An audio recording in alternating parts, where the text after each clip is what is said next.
রাখেন। জালসাই দোকান দেওয়া এবং বিভিন্ন মেয়েদের দোকানে যাওয়া সম্বন্ধে কিছু বলেন, ওটা আমার বহু বক্তব্যে বলা আছে।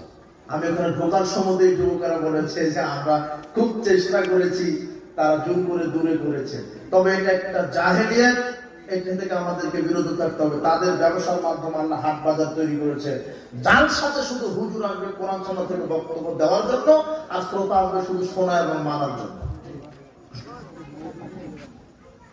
একজন গায়রোত্পান ব্যক্তির বউ যদি প্রেগনেন্ট হয় আর যদি মেডিকেলে যে কোনো কারণে মহিলা ডাক্তার না থাকে, তাহলে তার করণীয় কি?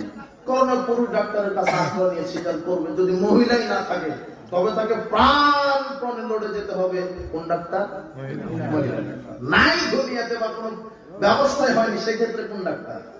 ওটা অপারগ অবস্থায়। আগে অনেক খারাপ ছিলাম, তখন মানুষের নামে অনেক দিতেই হবে।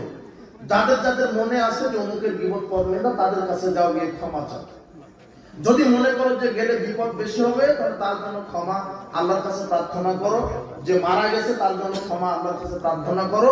আর যে চুরি করেছো ছোটবেলায় হেদায়েতে পড়ার কষ্টের কারণে স্ত্রী বেশ কয়েকদিন সালাত বাদ দিয়েছে, এখন সালাত বাদ দেওয়ার কারণে কি তাদের তালাক হয়ে গেছে?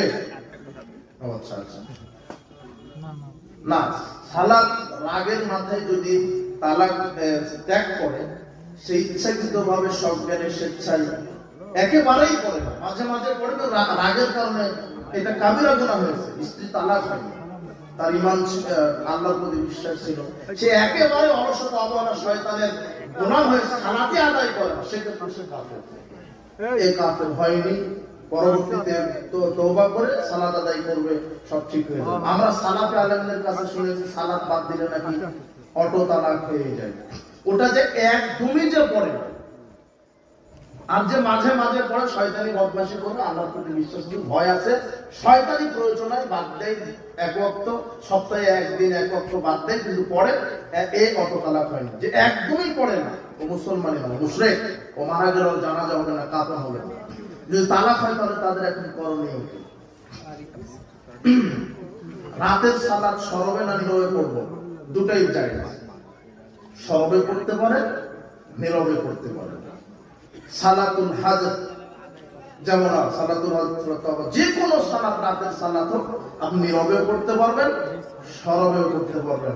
বারাকাল্লাহু ফিকুম।